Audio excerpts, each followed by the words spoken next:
seems like everybody's talking about diabetes these days. I get more spam email about diabetes than I can ever mention. Maybe it's because I'm offering Conquering Diabetes retreat, but I think everybody's getting it. I think 20 years ago, when the CDC announced, the Center for Disease Control, announced that a massive percentage of the population had diabetes and a whole bunch more had diabetic tendencies, it was news to the world. Diabetes was a relatively uncommon illness 40 or 50 years ago. It was known about. Everybody knew somebody. But now, 1 in 5 people have diabetes.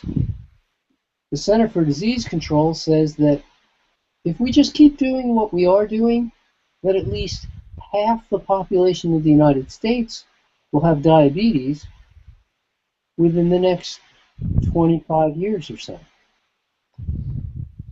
Something has to change. And personally, I don't think it's learning to live with diabetes. I think we can teach people to put diabetes into their past history. Obviously, there's many types of diabetes, and we'll discuss those. I'm thrilled today to be able to have with me Robbie Barbaro, and hopefully also Dr. Khambatta, both of whom have attended Health and Fitness Week, who have attended other retreats of mine, and I've known them both for a very long time. And although my next slide I'm going to go right by is Dr. Sai, we also have Robbie. So Robbie, I hear you're on the line. Welcome to our webinar. Love you to say a hello. Tell people a little bit about yourself. Can you hear me? Am I good, Kevin? You're perfect, Robbie. Oh, great. Well, I'm excited to be here. I'm more excited for this event to happen. I think this is the first one, so I'm really glad to be part of it. Well, fantastic. Welcome, welcome. It's good to see you looking so well, growing up into a young man. And certainly when I knew you as a teenager. I enjoyed hearing about Health and Fitness Week and all that. It's bringing back so many great memories. I certainly remember that picture on the bottom left there. That was my first Health and Fitness Week. I believe I've been to 4 of them in total, and wow, it's one. I can attest to everything you said earlier, and especially how great the food is. For those of you, yes, that is Robbie there in the bottom left, and for those of you who aren't sure, yes, he's holding on to Christina Carrillo Buchanan, whom we also know and love so well. So Robbie, it's great to have you along. I'm glad you're going to come this year. What are you going to actually be doing during Diabetes Week? Well, I'm going to be just hanging out with everybody. That's first and foremost, just getting to know everybody and really answering questions and just being there. And also, I believe I'll be giving a lecture every day. So, and yeah, I'm hoping so. On my journey, and also obviously lots of Q&A and just giving people. I will try my best after doing this it's been well over 8 years. I want everybody to just. I want everything in my brain to be transferred to their brain. So I'm open book, happy to answer and share as much as I possibly can in a week. Well, you have a special insight into 80-10-10 and diabetes, in that you did not walk in as a obese type 2 typical diabetic. Nope. You came in in a completely different way, and can you tell people just a little bit about your diabetes situation? Yes, so I'm a type 1 diabetic. So and what does that really mean? Yeah, so my pancreas doesn't produce insulin. So, and I like the word you used in your name, Mr. Tree. I mean, conquering diabetes. I think still, I mean, as a type 1, this lifestyle, I believe, you know, I've to a certain extent conquered it. You know, like it doesn't control me. You know, it doesn't, you know, I'm in control of it and I know exactly what's going on. Everything is predictable. So, you know, even as a type 1, you know, diabetes does not have to, you know, dominate our lives. When you first came and were introduced to the idea of 80-10-10 and how to make it work for you as a type 1, we predicted, or I predicted to you, that you were going to see improvements, something along the line that, using a phrase that we still use today, I mean, this one hasn't changed at all, that we call the grams of carbohydrate to units of insulin ratio. Right. And that ratio would change dramatically. Not so much maybe that you might end up using just as much insulin as before, but eating 4 times as much carbohydrates. It's a little hard to do the measurement. There's different ways to do the math, but the prediction was that you'd see about a 75% reduction in insulin in terms of grams of carbohydrates to units of insulin. How did it actually end up working out for you? Yeah, like you said, I don't. It's hard to do the math, hard to figure it out. But I mean, the bottom line is, I mean, today, you know, what I'm eating, you know, I show what I ate videos and whatnot on YouTube, but I'm eating like 700, 800 grams of carbohydrates a day, and taking no more than a total of roughly little bit like 40, 43-ish unit of insulin a day. So when you do the insulin to carb ratio, like it changes from breakfast, lunch, and dinner. It varies, but it's really, really good. And compared to what I was coming from a high-fat approach where I was taking, you know, still similar amounts of insulin and eating basically, you know, no carbohydrates. So that ratio was really terrible. I can't say the exact numbers right now, but when did you first become aware of the fact that diabetes was going to be a factor in your life? How old were you? I was 12, turning 13. And how old are you now? 27. So you've had 15 years, and at least half of those have been with 80-10-10. That's right. The obvious question is, since 80-10-10 requires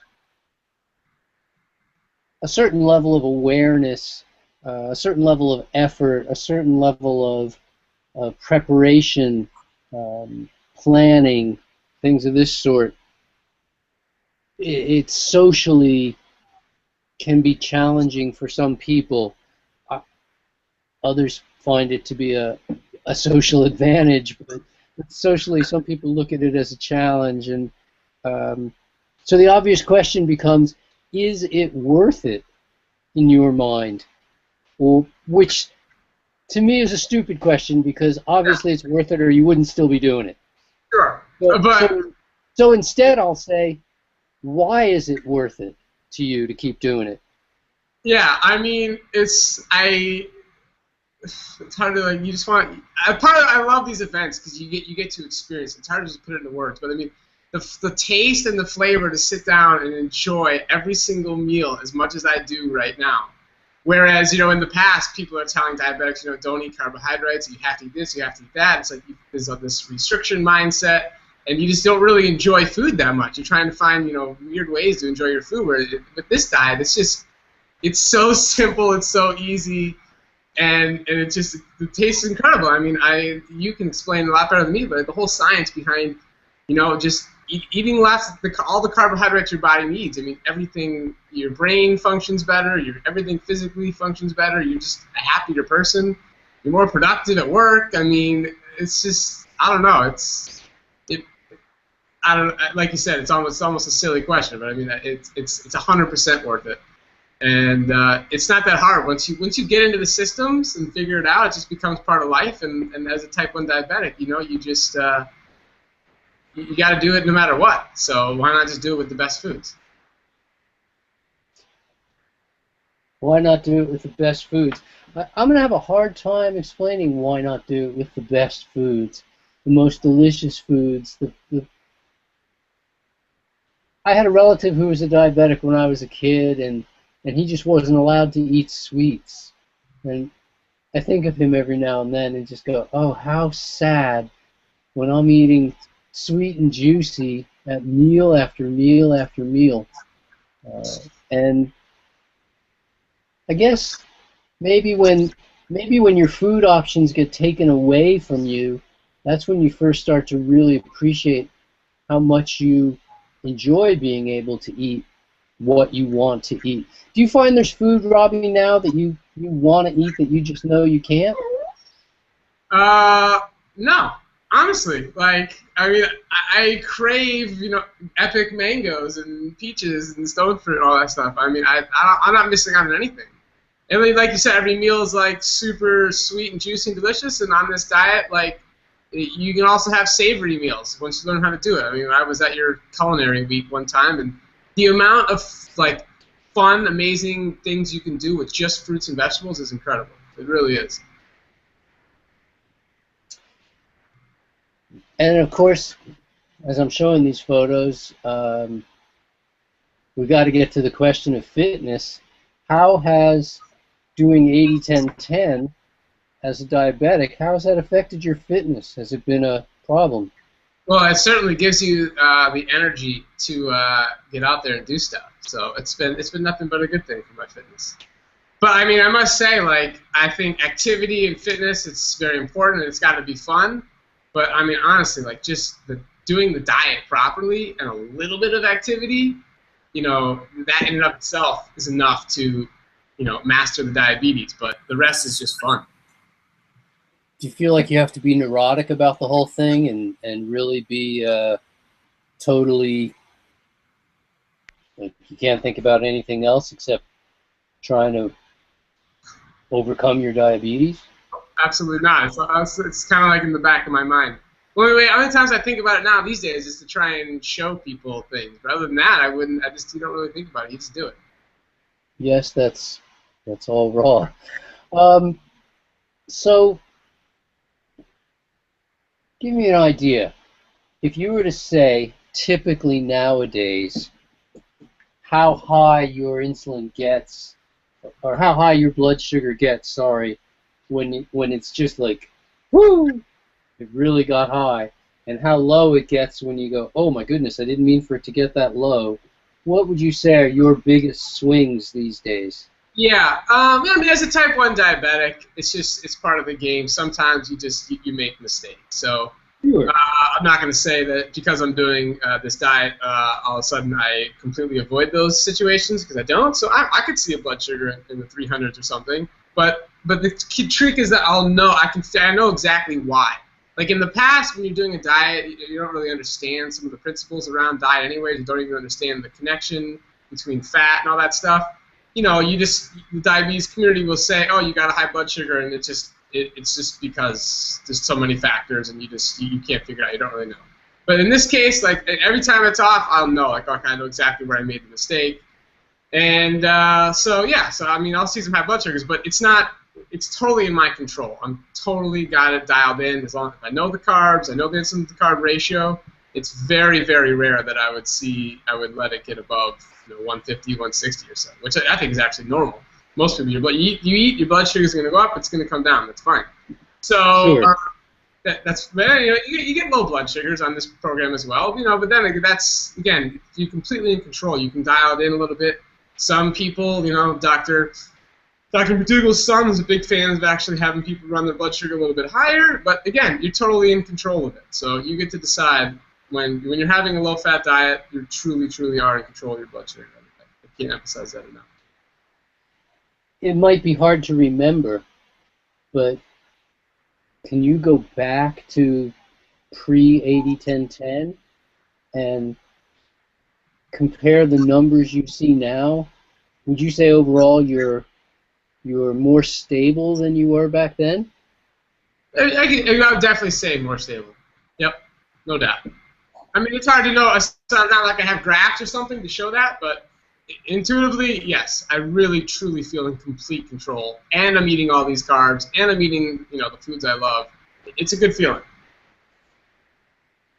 Yeah, it's going to be a real treat to spend time with you for this upcoming week. I'm looking forward to it very much.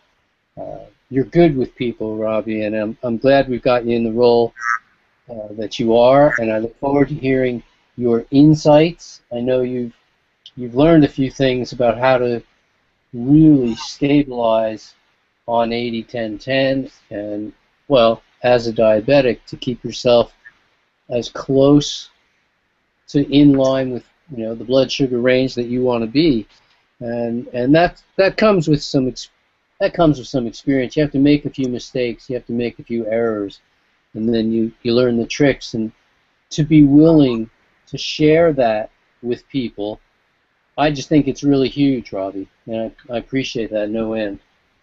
Well, thank you. It's going to be really fun. I mean, exactly like you said. I mean, it is trial and error. Everybody's a little bit different. Some people, like you always say, some people react a little bit different to certain foods, but it's okay. You figure it out, and it's all good. It's fun. The whole process is fun.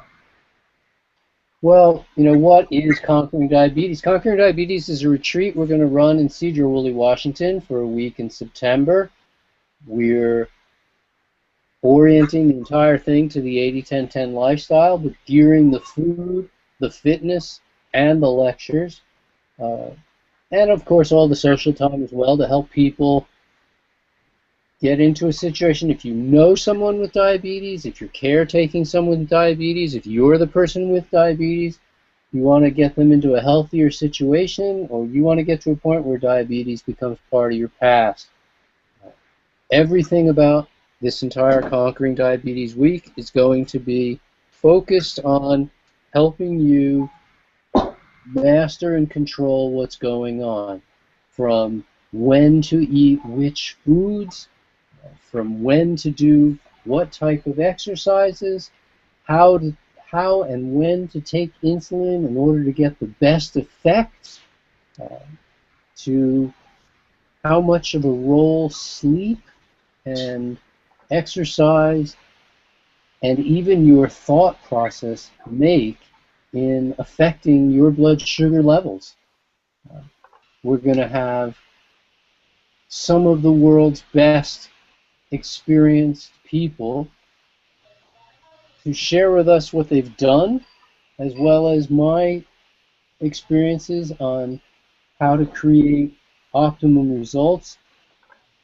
To tell you honest, I didn't really consider myself much of a diabetes expert. Some years back, I had a client came to me. She was suffering with cancer. She wanted to have some dietary guidance. I put her on a very, very simple diet at first in order to reduce the number of variables, A, so I could tell what was going on, and B, so that she didn't waste much food, because the more things you have to ripen up, the more chance there is for waste. So we just kept it very simple. And on the second day on the program, she called me up and said, I have a problem. I said, what is the problem? And she said, well, I don't know what to do about my insulin. And I said, why is that? And she said, well, normally I take insulin 3 times a day. I just take it, and that's that. And she said, but now I'm checking my blood sugar, and my blood sugar is just normal. And I said, well, if your blood sugar is normal, certainly don't take more insulin. And at the end of that first week, I asked her some more about her insulin usage, and she said she hadn't used any since the second day. She'd been several years a diabetic, a type 2 diabetic, and she just stopped after the second day on 80-10-10 and never went back. After that experience, it happened several more times, all back in the 1990s, just using the basic 80-10-10, helping people who were diabetic make a lifestyle change. We had one man come who was 350 pounds. He was on 15 different medications, including diabetes medications. And at the end of a week, He was down to 8 medications. At the end of a month, he was on no medications whatsoever, including his insulin. He took no insulin, and happened to be a neighbor of mine as well, so I stayed relatively close, and for the remaining 12 months, or the following 12 months, he never went back to having to take any meds at all, dropped 100 pounds, and just followed your basic 80-10-10.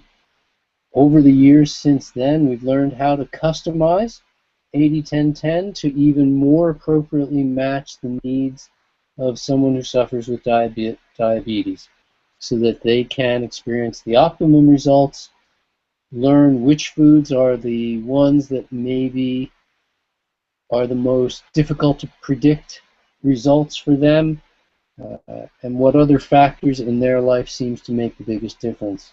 I'm really, really excited to be offering Conquering Diabetes. I'm excited about the crew that's going to be there with me.